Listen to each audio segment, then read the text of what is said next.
Hello everyone, welcome back to the channel Ayurveda First. I hope you all are doing well and preparing well for your exams.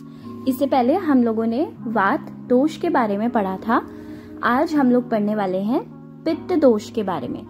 क्रिया शरीर यानी कि physiology, उसका जो है Ayurveda part हम लोग कवर कर रहे हैं। तो इससे पहले हम लोग वात दोष पढ़ चुके हैं जो चैनल पर प्लेलिस्ट में अपलोडेड है with the notes and explanation. If you want you can watch it from the playlist. आज हम लोग पढ़ने वाले हैं पित्त दोष के बारे में। Let's start. कोई भी दोष आप पढ़ते हो, चाहे वात, पित्त या कफ, उसमें आपको ये पॉइंट्स जरूर याद करने हैं और सिर्फ यही चीजें हैं जो आपको मेंशन करनी है। तो वो सबसे पहले निरुक्ति, उसका स्वरूप में आप पंच भौतिक स्वरूप बता सकते हो। उसके बाद उसके गुण, कर्म, स्थान। उसके बाद सबके टाइप्स, लाइक वात के 5 टाइप्स हैं, फिर ऐसे पित्त के 5 टाइप्स हैं, फिर कफ के 5 टाइप्स हैं। तो वो पांचों टाइप्स और उन टाइप्स में सिर्फ स्थान और कर्म, ये 2 चीजें आपको याद करनी है। उसके बाद सबसे लास्ट में उसकी क्षय और वृद्धि, यानी अगर उस दोष का क्षय होता है तो क्या लक्षण और वृद्धि होती है तो क्या लक्षण। तो लेट्स स्टार्ट विद द पित्त दोष। तो सबसे पहले आती है इसकी निरुक्ति। तो वो है एक छोटा सा श्लोक है, तप संतापे। तप का अर्थ क्या होता है? ऊष्मा, यानी जो भी वार्मथ है। तो आपकी बॉडी में, आपके शरीर में जो वार्मथ उत्पन्न करे, जो ताप उत्पन्न करे, उसको हम पित्त दोष कहते हैं। अब नेक्स्ट हम लोग बात करते हैं इसके स्वरूप और गुण के बारे में। अगर हम पंच भौतिक की बात करें तो ये तो हमें पता है कि सर्वद्रव्यम पंच भौतिकम, हमने एक श्लोक पढ़ा था कि सब जो द्रव्य है वो पांच भौतिक होते हैं। लेकिन फिर भी किसी न किसी एक गुण की प्रधानता रहती है, किसी न किसी एक पंच महाभूत की प्रधानता रहती है। तो पित्त में किसकी प्रधानता है? अग्नि गुण की प्रधानता है। नेक्स्ट आते हैं इसके गुण।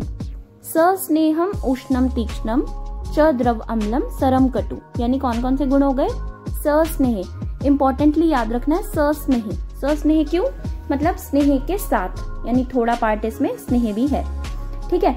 उष्णम यानी उष्ण गर्म है, तीक्ष्ण है, द्रव है, अम्ल, सरम और कटु, सर है और कटु है। तो ये क्या है? इसके गुण हो गए। विपरीत गुणे पित्तम द्रव्यराशु प्रशाम्यति, मतलब अगर हम इसके ऑपोजिट गुण वाली चीजों की सेवन करते हैं तो वो पित्त का शमन करता है। ठीक है। अब नेक्स्ट हम बात करेंगे पित्त के जो प्राकृत कर्म है। दर्शनम पक्तिरुष्मा च शुद्ध तृष्णा देहम अदर्वम प्रभा प्रसादो मेधा च पित्त कर्म अविकारजम। अविकारजम मतलब जब पित्त अविकारी है, प्राकृत अवस्था में है, तो वो क्या क्या काम करता है? दर्शनम मतलब देखने में हेल्प करता है, पक्ति यानी कि डाइजेशन, ऊष्मा यानी जो वार्मथ आपकी बॉडी में है, शुद्धा, शुद्ध मतलब शुद्धा मतलब भूख, तृष्णा मतलब प्यास, देहम अदर्वम मतलब जो आपकी बॉडी में मृदुता है, कोमलता है, वो पित्त की वजह से है। प्रभा मतलब आपकी बॉडी में फेस पे जो ग्लो है, कांति है। प्रसादो मतलब जो आपका मन प्रसन्न रहता है, हैप्पीनेस। मेधा मतलब जो मेमोरी है आपकी, वो किसकी वजह से है? पित्त की वजह से है। तो अगर आप श्लोक के टर्म्स का मीनिंग समझ लोगे तो आपके लिए श्लोक्स को याद करना आसान हो जाएगा। बिना मीनिंग को समझे रटना थोड़ा मुश्किल है, बट अगर आप उनका मीनिंग समझो तो it will be easier to learn, है ना? पित्त के कर्म का श्लोक क्या हुआ? दर्शनम पक्तिरुष्मा च शुद्ध तृष्णा देहम अदर्वम प्रभा प्रसादो मेधा च पित्त कर्म अविकारजम। लिख के अगर आप लोग श्लोक से याद करोगे तो आपको याद हो जाएंगे। So make a habit to learn the shlokas. Okay. So क्योंकि श्लोक लिखने से मार्क्स अच्छे मिलते हैं, ये फैक्ट है। ठीक है। तो try to learn the shlokas by writing it again and again. अब हम बात करते हैं इसके स्थान की। स्वेदो रसो लसिका रुधिरामाशयश्च पित्त स्थानानि, मतलब पित्त के स्थान क्या क्या हो गए? स्वेद, स्वेद मतलब पसीना, तो स्वेट ग्लैंड्स। रस मतलब जो आपका नॉर्मली जो रस की उत्पत्ति होती है, जो खाना है हमारा। लसिका लिम्फेटिक चैनल्स। रुधिर ब्लड, और ब्लड के जो चैनल्स होंगे। अमाशय तो अमाशय, तो ये सारे क्या है? पित्त के स्थान है। तत्राप्य अमाशयो विशेषण पित्त स्थानम, और उसमें भी विशेष स्थान कौन सा है? अमाशय। ठीक है।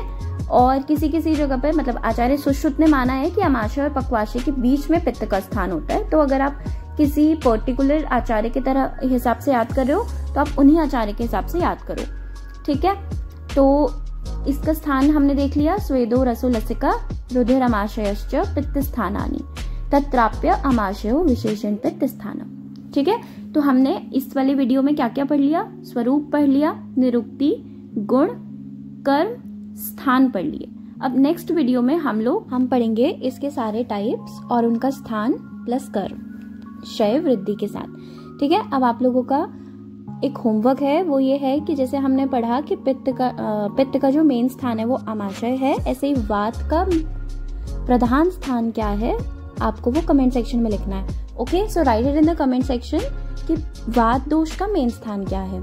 मिलते हैं हम लोग नेक्स्ट वीडियो में। अगर आपको अच्छी लगी हो then please do like, share with your friends and subscribe the channel for further updates.